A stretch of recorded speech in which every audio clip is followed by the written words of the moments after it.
Eh bien, bonjour à tous. Aujourd'hui, nous continuons notre série consacrée aux grands mythes de l'histoire de la gastronomie et nous allons nous intéresser aujourd'hui au mythe de Vatel et de la crème chantilly. Alors, évidemment, quand on pense à la crème chantilly, on pense à notre magnifique pâtisserie et on se demande comment cette pâtisserie existerait sans cette crème chantilly. Que serait notre forêt noire? Que serait notre merveilleux? Nos petits choux à la crème? Notre Saint-Honoré? Les tartelettes à la fraise, le baba au rhum, le cygne, la gaufre de Bruxelles, le café liégeois bien entendu, ainsi que les diverses coupes de crème glacée. Comment ferions-nous tout cela sans la crème chantilly? C'est à croire finalement que la pâtisserie a toujours existé avec la crème de chantilly. Or, ce n'est pas tout à fait le cas. Or, la crème chantilly existe bien avant qu'elle ait été associée à la pâtisserie. Cette association pâtisserie-crème chantilly, elle n'existe que depuis le début du 19e siècle. Avant cela, la crème chantilly était mangée pour elle-même, toute seule, dans de petits raviers en porcelaine. La crème chantilly était un entremets. Et à partir du début du 19e siècle, elle devient une garniture de pâtisserie. Et donc, quand on pense à cela, on peut se demander légitimement, mais finalement, de quand date cette crème chantilly?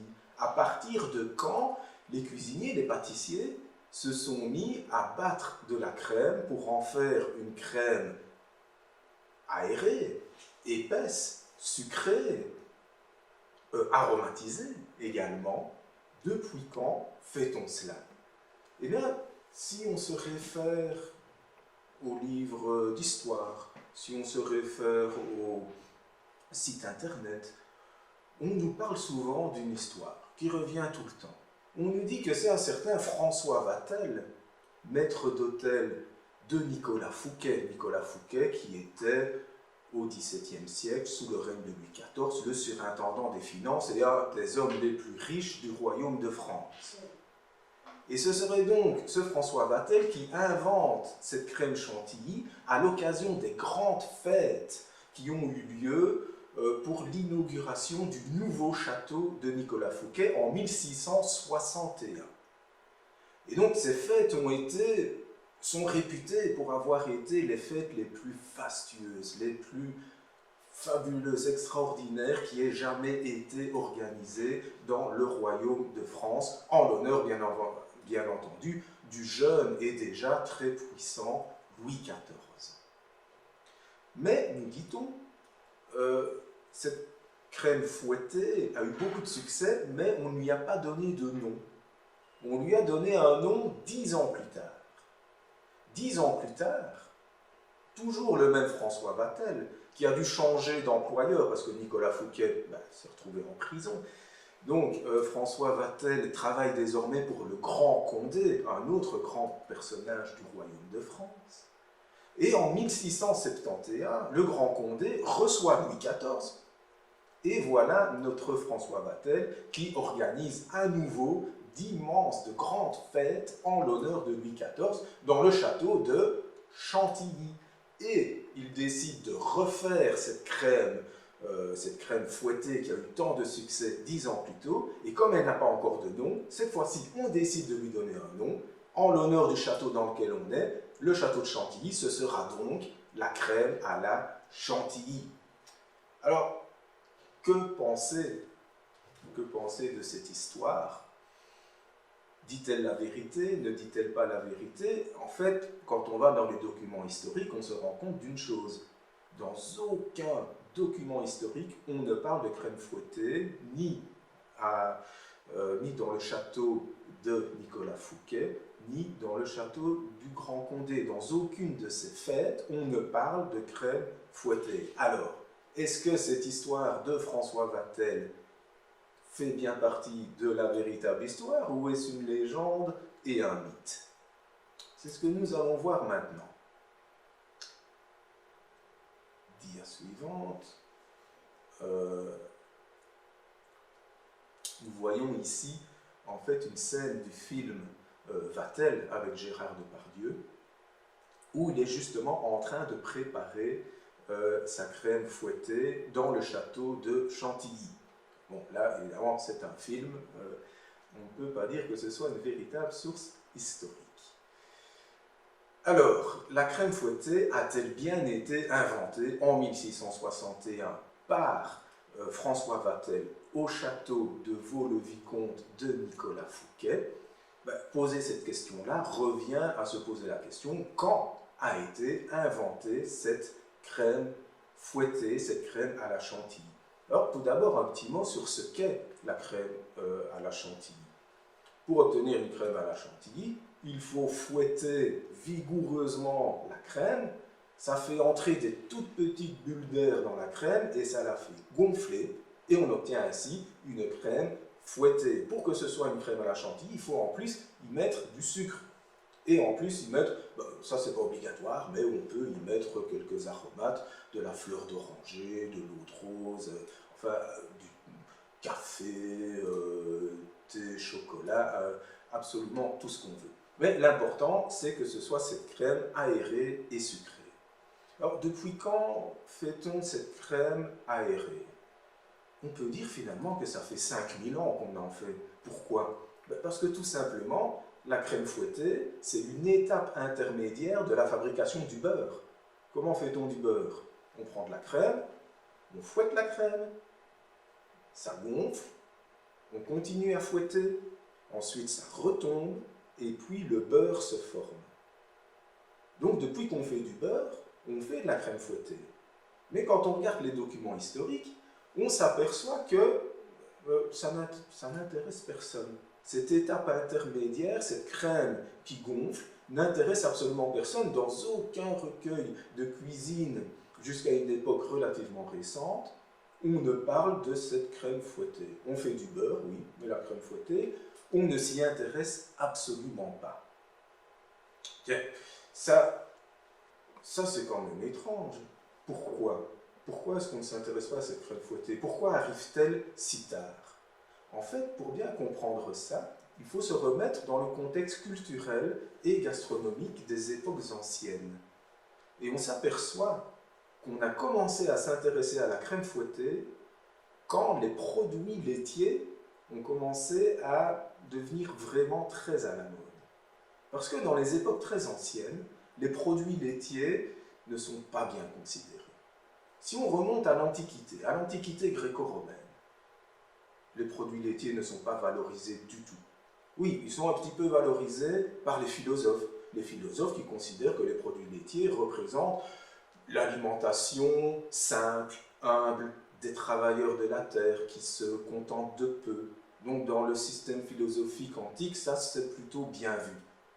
Mais ça c'est chez les philosophes. Si on va voir dans la vraie vie maintenant ce qui se passe, c'est pas tout à fait pareil.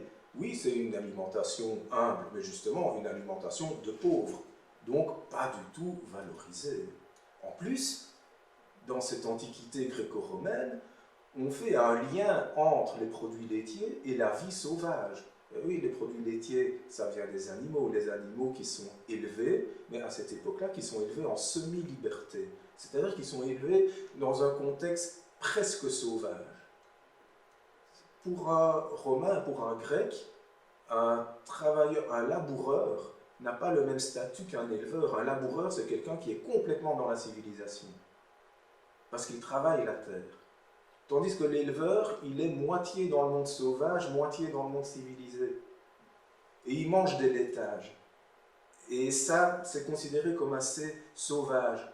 Et si on prend le cas de Polyphème, Polyphème, cet affreux cyclope, Polyphème qui a affronté Ulysse et ses compagnons, Polyphème qui a même mangé, il a mangé plusieurs compagnons d'Ulysse. Ça, c'est extrêmement mal vu, bien entendu, parce que c'était ses hôtes, c'était ses invités, Ulysse et ses compagnons, donc ça ne se fait pas de manger ses invités. Ça, c'est considéré comme la pire des choses, évidemment, qui puisse exister. Donc, Polyphème, qui est quelqu'un qui ne respecte pas les règles de la vie en société, qui est quelqu'un qui ne respecte pas la police de la cité, Polyphème est considéré comme probablement le sauvage le plus affreux qui puisse exister. Et que mange Polyphème? On le précise bien dans cette Odyssée d'Ulysse, il mange des laitages.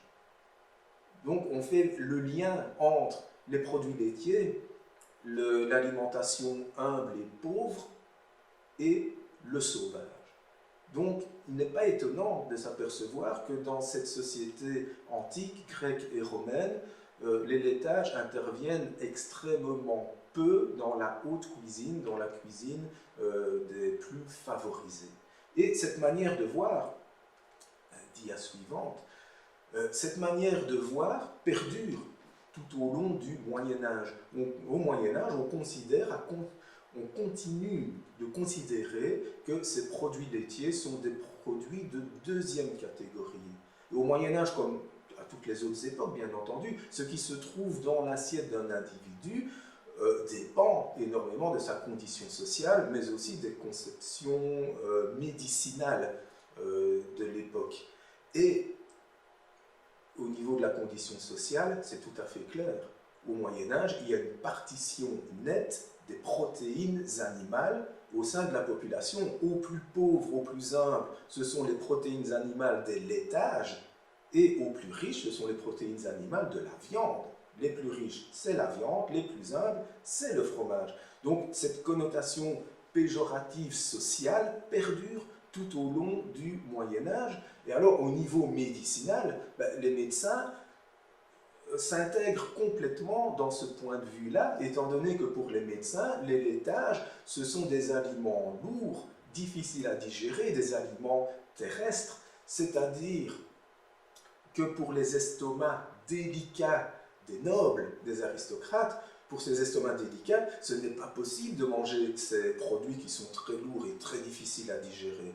Alors que pour les estomacs robustes des travailleurs de la terre, des laboureurs, là c'est tout à fait possible. Eux, ils sont capables de manger ces laitages. Donc pour les nobles, il faut une alimentation beaucoup plus légère, de la volaille par exemple, ou des viandes légères. Donc on le voit bien, tant au niveau social qu'au niveau médicinal, il y a toujours cette partition de laitage, plutôt mal vu, plutôt déconsidéré, plutôt pour la classe pauvre, et viande, très bien vue, très considérée, et pour la classe la plus riche. Néanmoins, à la fin du Moyen-Âge, 13e, 14e siècle, on voit qu'il y a une évolution. Il y a une évolution dans les mentalités.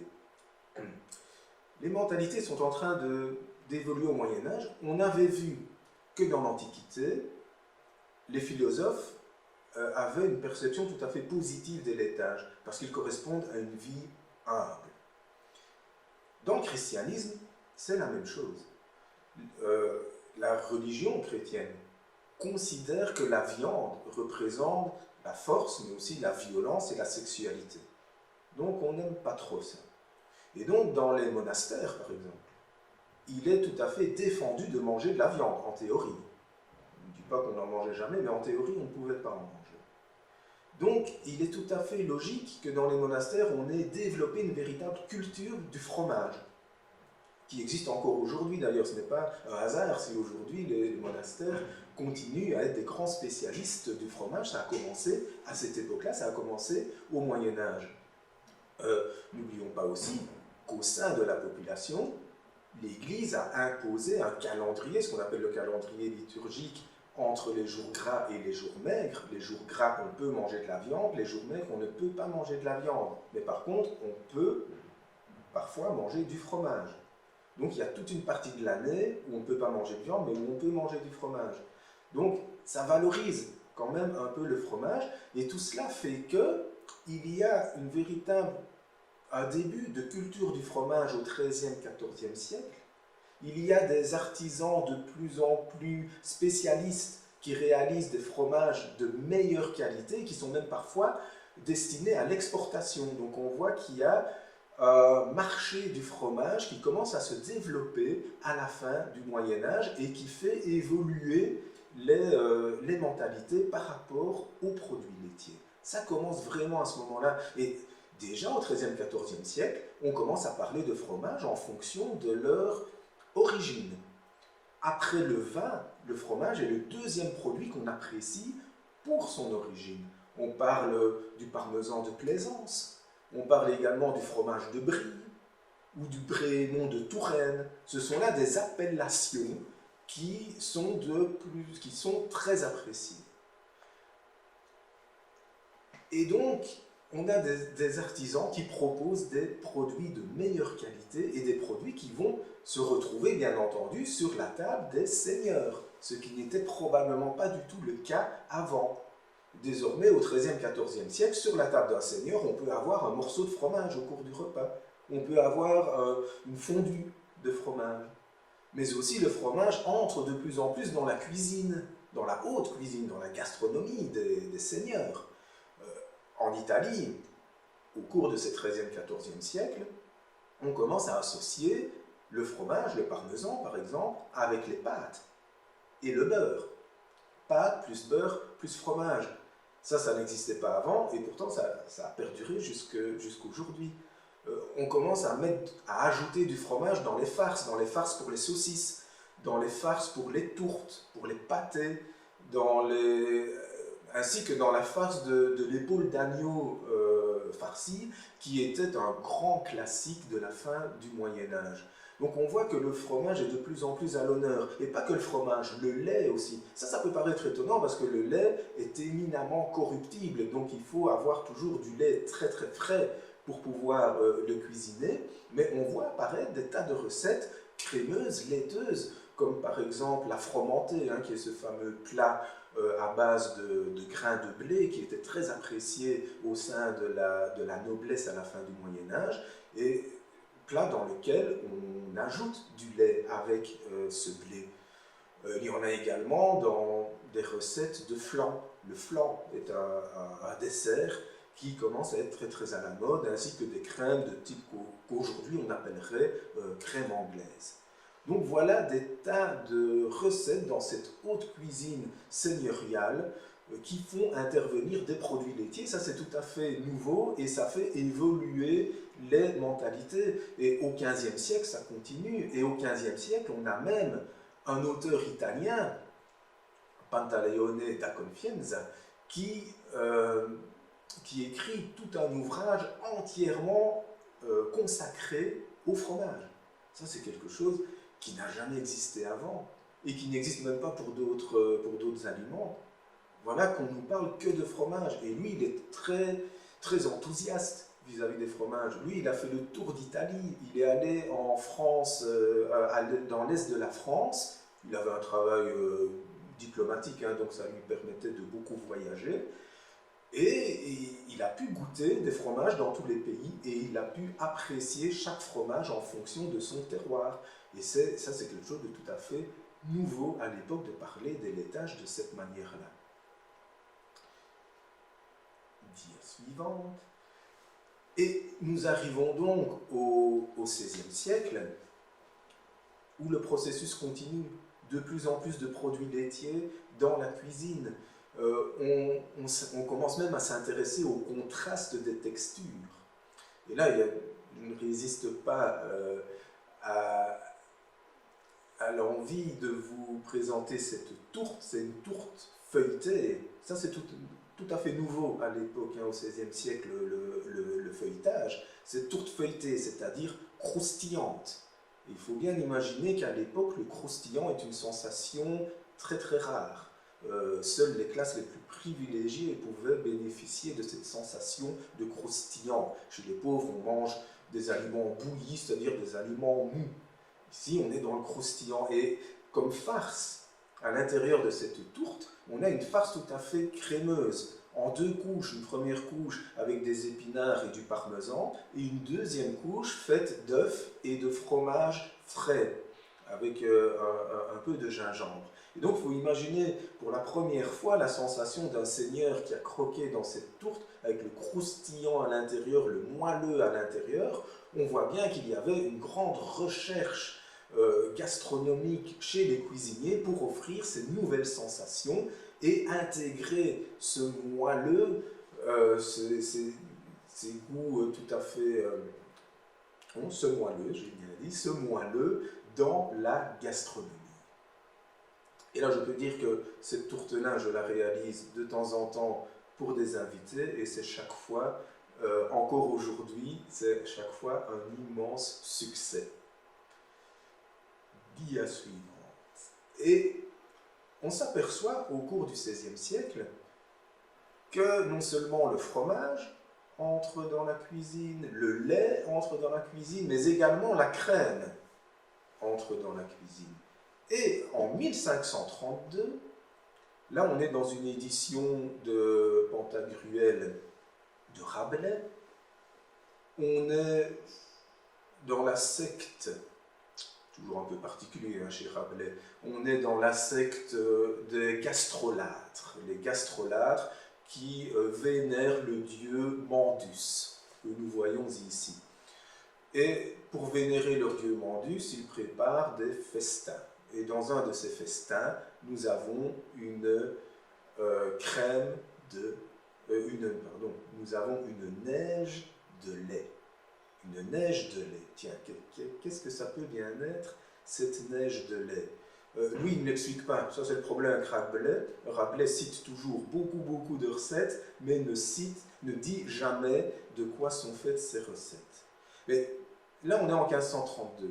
Si on va quelques années plus tard, dia suivant, si on va quelques années plus tard, en 1548, on est dans un petit livre de cuisine anglais qui s'appelle A Proper New Book of Cookery. C'est un tout petit livre, mais qui a un grand intérêt, c'est que c'est le tout premier livre qui donne la recette de snow. Snow, neige. Neige de crème. C'est-à-dire qu'on va battre la crème pour qu'elle s'épaississe, on y ajoute du sucre, on y ajoute de l'eau de rose. Et alors, ce qui est assez extraordinaire, c'est que cette toute première recette de crème battue est associée à une gaufre. Et ça n'arrivera plus avant le XXe siècle avec la gaufre de Bruxelles associée à cette crème battue. Voilà donc la recette. Et on est en 1548, c'est-à-dire qu'on est plus d'un siècle avant les fêtes de Vaux-le-Vicomte de Nicolas Fouquet. On est un siècle avant la naissance de François Vatel, qui est censé avoir inventé la crème battue. Donc là, on voit bien que cette histoire ne tient absolument pas la route. La crème battue existe bien avant ce qu'on nous raconte sur François Vatel et ces fameuses fêtes de Vaux-le-Vicomte organisées par Nicolas Fouquet. Et là, on est en 1548, dia suivante, la même année, en Italie, on nous parle non pas de neige de crème ou de neige de lait, mais bien de latte mele. Mais c'est la même chose. Donc on voit que quasiment au même moment, dans cette première moitié du XVIe siècle, la même recette apparaît en Angleterre, en France, en Italie. Qui a inventé la recette? On n'en sait rien. Ça peut même être les Allemands, parce qu'au même moment, en 1553, voilà que la recette apparaît en Allemagne sous le nom de Schnee. Schnee qui veut dire également neige. Qui l'a inventé? Des Allemands, des Italiens, des Anglais, des Français? Ça, on n'en sait rien. Peut-être personne en particulier, peut-être que tout le monde l'a inventé en même temps, parce que, comme on l'a dit tout à l'heure, la crème battue, ce n'est jamais qu'une étape entre le lait et le beurre, et la crème et le beurre. Donc quand on bat la crème pour faire le beurre, on a de la crème battue. Donc tout le monde sait ce que c'est. Ce qui est important, c'est le contexte culturel et gastronomique dans lequel on est. À partir du moment où le fromage, ou le lait, ou la crème sont entrés dans les mœurs de l'aristocratie, de la noblesse, à partir de ce moment-là, on s'est vraiment intéressé aux produits laitiers, et à partir de ce moment-là, on s'est vraiment intéressé à cette crème battue, et elle entre dans la littérature française, dans la littérature gastronomique, dans cette première moitié du XVIe siècle. Dia suivante. Et ici, on voit bien tout l'intérêt qu'avait cette neige de crème à cette époque-là. On est en 1570, ça c'est dans le livre de Bartolomeo Scapi, qui était le cuisinier des papes. Donc lui, c'était vraiment un très très grand cuisinier de l'époque. Et il nous dit, Bartolomeo Scapi, qu'on peut consacrer une pièce entière, non seulement pour la conservation des laitages, pour qu'ils soient bien au frais, mais aussi pour la confection de cette fameuse neige de crème. Donc on voit que cette neige de crème, cette crème battue, est véritablement entrée dans les mœurs. Et donc, c'est clair et net, l'histoire qu'on nous raconte sur l'invention de la crème battue par François Vatel aux fêtes organisées par Nicolas Fouquet au château de Vaux-le-Vicomte, c'est faux, c'est complètement faux. La crème battue existe bien avant. Donc maintenant, dia suivante, maintenant on peut se poser la question, mais pourquoi nous raconte-t-on cette histoire? Pourquoi nous raconte-t-on que François Vatel a inventé la crème chantilly? Et pourquoi a-t-on fait ce lien entre crème chantilly et château de Chantilly? Ça, c'est ce que nous allons voir. Et c'est très intéressant parce qu'on va voir comment un mythe se développe, comment un mythe peut apparaître. C'est un mythe relativement récent. On est en 1893. Un certain Pierre Lacam. Pierre Lacam était assez célèbre à l'époque parce que c'était un grand pâtissier et un auteur de livres de pâtisserie. Pierre Lacam était notamment connu pour avoir écrit le Mémorial de pâtisserie, un grand livre de pâtisserie qui a été édité à de nombreuses reprises, qui allait même jusqu'à 1500 recettes différentes de pâtisserie. Donc on voit que c'était quelqu'un qui connaissait vraiment très très bien son sujet. Et d'ailleurs, Pierre Lacam a été chef pâtissier chez Ladurée à Paris, qui était déjà un pâtissier très renommé, qui est encore là aujourd'hui. Pierre Lacam a également été chef pâtissier à la cour de Monte-Carlo. Donc on voit que c'était quelqu'un de très important dans le domaine de la pâtisserie. Et Pierre Lacam, qui a édité un autre livre de pâtisserie et même de glace, le glacier classique. Le glacier classique, il l'édite en 1893. C'est probablement son livre le plus personnel.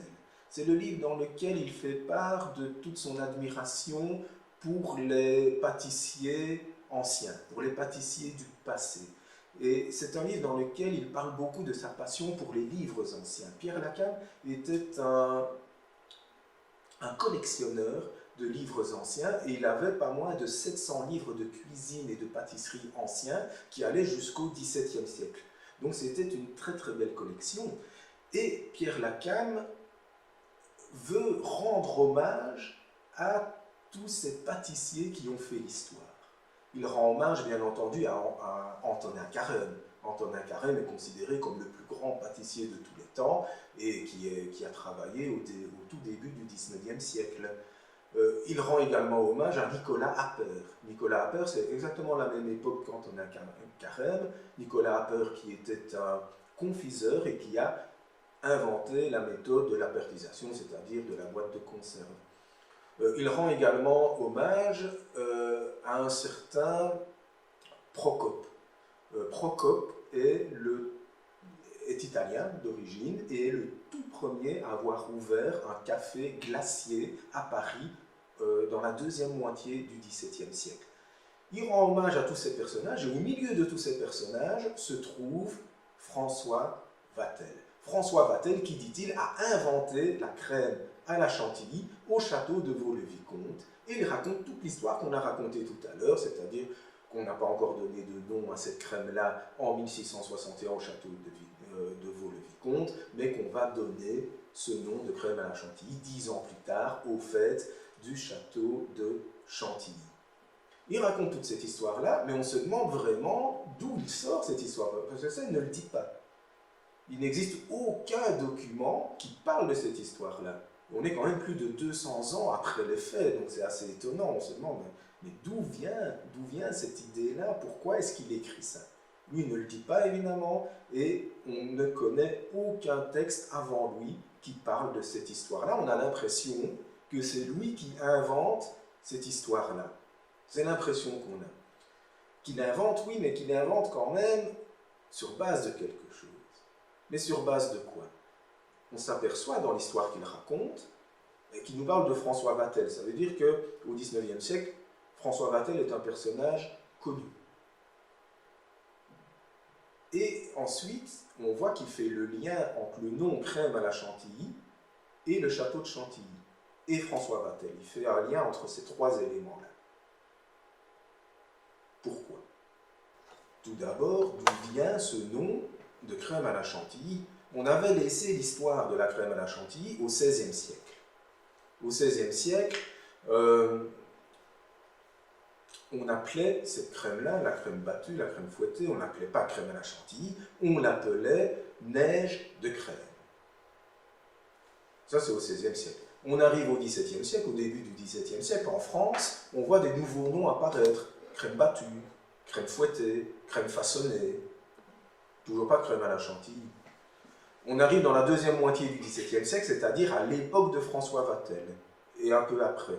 À son époque et un peu après, d'autres noms apparaissent encore. On parle de crème vierge, lorsque cette crème battue est d'un blanc immaculé. On parle également de crème en roche, lorsqu'on a ajouté de la gomme adragante dans la crème battue pour qu'elle tienne beaucoup mieux. On parle également de crème naturelle quand on a ajouté du colorant pour lui donner différentes couleurs. Mais encore une fois, toujours pas de trace de cette crème à la chantilly. On arrive au début du XVIIIe siècle et on voit que les méthodes évoluent, que de nouveaux noms apparaissent encore. Au début du XVIIIe siècle, on va mêler à cette crème battue du fromage frais, du fromage blanc. Et ce fromage, nous dit-on, est tellement délicieux qu'on l'appelle fromage d'ami. Donc voilà des tas de noms, mais toujours pas ce nom de crème à la chantilly. Dia suivante. Jusque la moitié du XVIIIe siècle. Au milieu du XVIIIe siècle, nous avons un certain Menon. Menon était un grand cuisinier, mais beaucoup plus connu encore pour avoir été un auteur de livres de cuisine. Et dans un de ses livres de cuisine, il nous propose une recette, une toute nouvelle recette qu'on n'a jamais vue avant, une recette de crème battue et glacée. Donc c'est une crème glacée à partir de crème battue. Et on sait que la crème glacée est très très à la mode depuis la deuxième moitié du XVIIe siècle. Donc on essaye beaucoup de formules différentes de crème glacée. Et quel nom donne-t-il à cette recette-là? Il lui donne le nom de fromage à la chantilly. Ah, ça c'est intéressant. Voilà pour la toute première fois qu'on a une crème battue qui porte le nom de crème à la chantilly, mais ce n'est pas une simple crème battue, c'est une crème battue et glacée.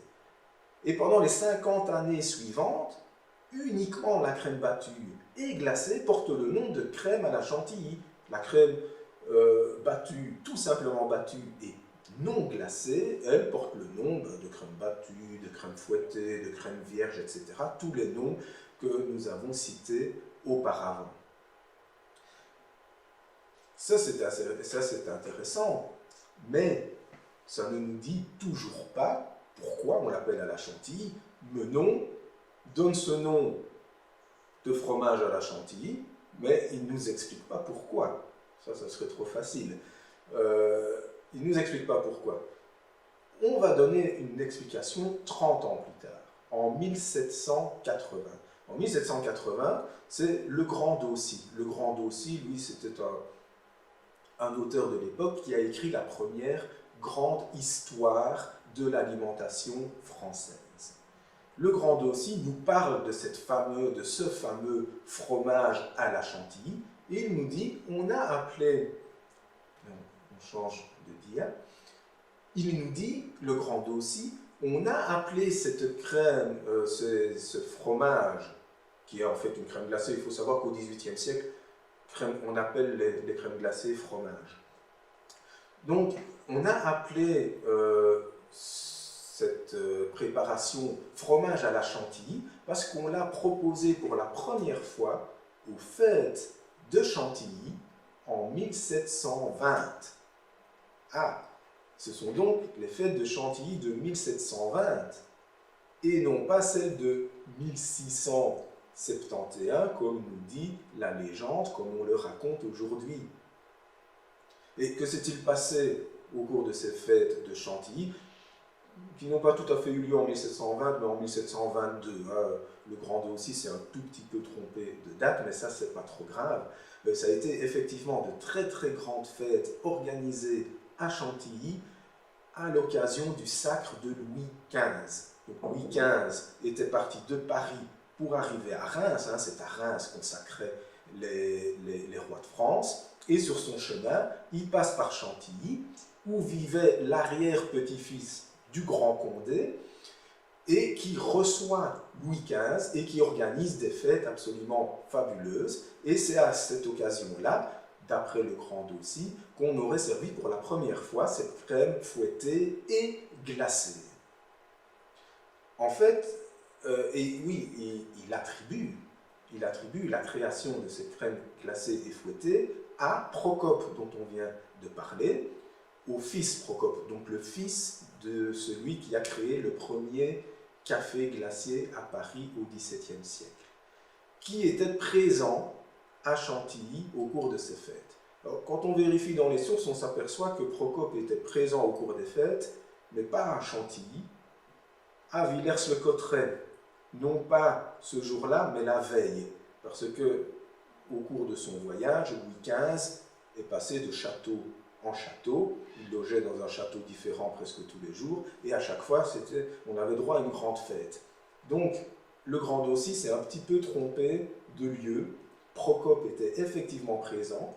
Procope, et ça on le retrouve dans les sources, Procope a effectivement servi des crèmes fouettées. Dans les sources, on ne nous précise pas qu'elles étaient glacées, on peut supposer qu'elles l'étaient, mais pas à Chantilly, mais bien à Villers-le-Cotterêts. Donc on voit qu'il y a quelques imprécisions chez le Grand aussi, mais l'histoire tient plus ou moins la route. Elle tient plus ou moins la route. Mais nous voici donc avec une toute autre histoire que celle qu'on nous raconte aujourd'hui. Aujourd'hui, on nous raconte crème chantilly inventée par François Vatel aux fêtes de Chantilly en 1671, et ici, on a une toute autre histoire qui est crème fouettée et glacée, inventée par Procope aux fêtes de Chantilly de 1721. Et donc là, on sent bien qu'au cours de l'histoire, c'est cette histoire-là qui va être déformée petit à petit et qui va aboutir à la légende qu'on raconte aujourd'hui. Dia suivante. Alors, comment les choses vont-elles se passer? Tout d'abord, et là on est 50 ans plus tard, on est au tout début du 19e siècle, Antonin Carême, dont on vient de parler, grand pâtissier, donne le nom à sa crème battue, crème à la chantilly. Et là, c'est la toute première fois qu'une crème battue non glacée porte le nom de crème à la chantilly. C'est la toute première fois. Et ce nom-là va perdurer au cours du 19e siècle et jusqu'à aujourd'hui encore. Et Antonin Carême est également le premier pâtissier à avoir allié crème chantilly et Antonin Carême est le premier à avoir allié crème chantilly et pâtisserie. Et c'est à son époque d'ailleurs qu'apparaissent ces fameux petits choux à la crème chantilly. Avant cela, ils étaient à la crème anglaise. Donc voilà notre crème battue qui s'appelle crème à la chantilly, mais on l'a bien vu au départ, c'est la crème glacée qui porte ce nom de crème à la chantilly. Et au même moment, voilà notre François Vatel qui revient dans l'histoire de France. On doit cela à Berchoux. Au tout début du XIXe siècle, Berchoux était un grand poète, et Berchoux a écrit un poème qui exalte véritablement la mort de Vatel. Comme on le sait tous, Vatel s'est suicidé au cours de ces fameuses fêtes de Chantilly, parce que la marée n'est pas arrivée. Et au cours du XVIIIe siècle, on n'en parlait absolument plus de cette histoire-là. C'est Berchoux qui en reparle au début du XIXe siècle, et son poème a tellement de succès que Vatel devient, du jour au lendemain, un véritable personnage, non seulement de la littérature française, mais également de la culture française en général. Et les romantiques de l'époque, on est au début du romantisme, n'en demandaient pas mieux. Un personnage, François Vatel, qui organise les plus fastueuses fêtes qui aient jamais eu lieu dans le royaume de France, avec des personnages tels que Nicolas Fouquet, tels que le Grand Condé et Louis XIV, et qui se suicide en plus pour ne pas voir ternir son honneur professionnel, on n'en demandait pas plus. Donc François Vatel entre dans la littérature française, on va écrire des pièces de théâtre sur François Vatel, des chansons, etc. Donc François Vatel devient un personnage célèbre. Célèbre à un tel point qu'on commence à lui attribuer des recettes qu'il n'a pas inventées, comme par exemple, ça c'est la dia suivante, comme par exemple l'agneau à la Condé. Et c'est Grimaud de la Reynière, grand gastronome du début du XIXe siècle, qui commence à raconter que François Vatel a inventé l'agneau à la Condé, ce qui est complètement faux, mais c'est dire le prestige que commence à avoir François Vatel. Dans le langage, un Vatel est devenu synonyme de grand cuisinier. Pour dire « Ah, toi, tu es un Vatel », ça veut dire « Tu es un grand cuisinier ». Dans la deuxième moitié du XIXe siècle, on commence à créer des recettes à la Vatel. C'est très chic, évidemment, de dire à la Vatel. Par exemple, une galantine de volaille. C'est bien une galantine de volaille. Mais une galantine de volaille à la Vatel, ça c'est beaucoup, beaucoup plus chic. Alors ça n'a rien à voir avec la cuisine du XVIIe siècle, ça n'a rien à voir avec Vatel, mais c'est une mode. C'est une mode qui met Vatel en avant. Et, ça c'est la dia suivante, aux environs de 1880, on va attribuer encore une nouvelle recette à Vatel. C'est une recette de sorbet, un sorbet aussi dur que le marbre, nous dit-on. Mais seulement, on nous raconte qu'il a inventé cette recette dans un contexte bien particulier, dans le contexte des fêtes de Chantilly. Et cette histoire circule un petit peu. Et 10 ans plus tard, notre ami Pierre Lacan s'inspire un peu de tout cela. Il fait le lien entre ce nom de crème à la chantilly et Vatel, qui a organisé ses fêtes au château de Chantilly. Et Pierre Lacan s'est dit, oui, c'est évident, si on a appelé cette crème à la chantilly, c'est parce que Vatel l'a inventée au château de Chantilly. Il a fait une supposition dont il a fait une histoire, et cette histoire a eu tellement de succès, surtout dans la deuxième moitié du XXe siècle, qu'elle est encore racontée aujourd'hui et qu'elle est encore considérée aujourd'hui comme de la vérité historique, alors qu'elle ne l'est absolument pas. Comme on vient de le voir, cette crème existait un siècle avant la naissance de Vatel. Et on voit comme ça comment un mythe a pu se développer. Et moi, c'est un type de mythe que j'appellerais un mythe de plaisir. C'est un mythe de plaisir parce que c'est une histoire qui fait plaisir à raconter. Il y a plein de personnages célèbres, il y a une histoire dramatique, une histoire tellement dramatique qu'on en a encore rajouté. Au XIXe siècle, dans les pièces de théâtre, on a rajouté une histoire d'amour à l'histoire de François Vatel, qui est complètement fausse évidemment, mais qui rajoute encore de la romance. Donc on voit vraiment qu'on est dans une histoire plaisante à raconter, au coin du feu. Il y a Vatel, il y a Nicolas Fouquet, qui a eu un destin tout à fait particulier, le Grand Condé, qui a eu un destin tout à fait particulier aussi, Louis XIV, et à la fin de tout cela, François Vatel qui se suicide, juste après avoir donné ce nom de crème à la chantilly, à cette crème fouettée. Donc là, on est vraiment dans le mythe de plaisir, et qui est probablement beaucoup plus sympathique à écouter que la vérité historique, qui est parfois un petit peu sèche, un peu moins sympathique, on va dire, d'où le succès de ce genre de mythe qu'on raconte encore aujourd'hui beaucoup. Moi, je vous invite à taper Histoire crème chantilly sur Google, vous verrez hein, qu'on raconte encore très régulièrement cette histoire de François Vatel qui invente la crème à la chantilly en l'honneur de Louis XIV. Donc voilà, c'en est terminé maintenant pour cette